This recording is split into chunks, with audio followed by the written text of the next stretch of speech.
Hello and welcome to my channel. In today's video, I'll show you how to upcycle a vintage Japanese kimono obi belt into a beautiful Christmas stocking.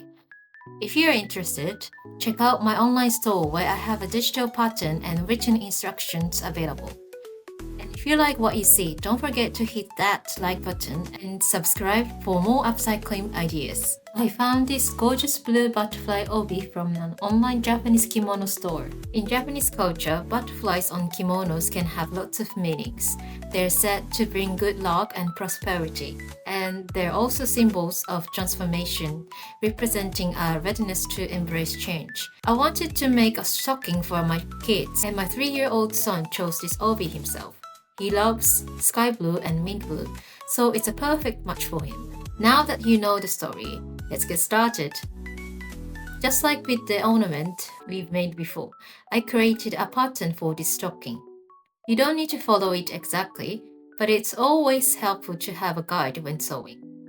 Using my pattern, you can make a stocking about 26 cm wide and 40 cm tall, or roughly 10.6 by 16.5 inches.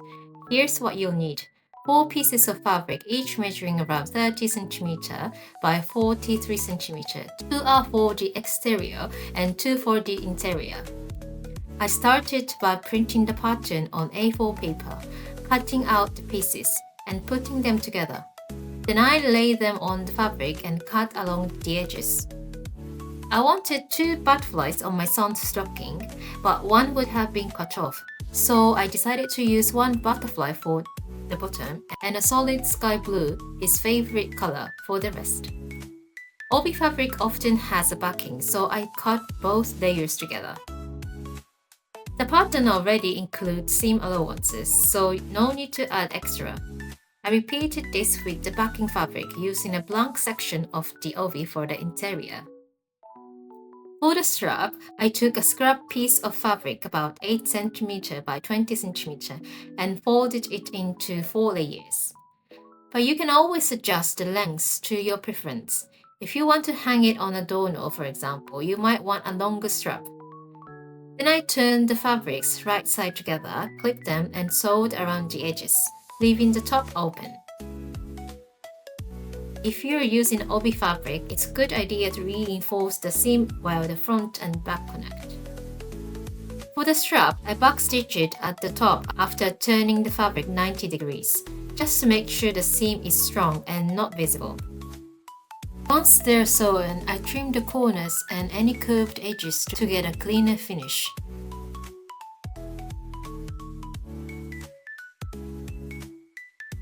Next part can be a bit tricky, so instead of showing it in the video, I've added an illustration to make it easier to follow. First, I flipped the interior fabric to the other side and inserted inside the exterior fabric so they're right sides facing each other.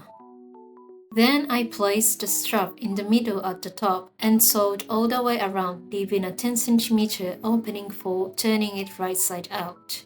For a neat finish, I recommend positioning the opening along the back so it won't show from the front.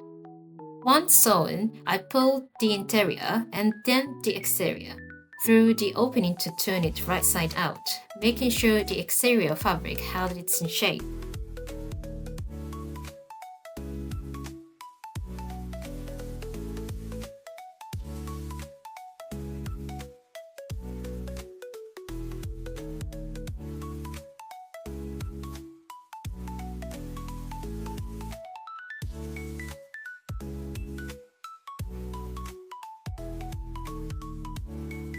And tacked the interior back inside.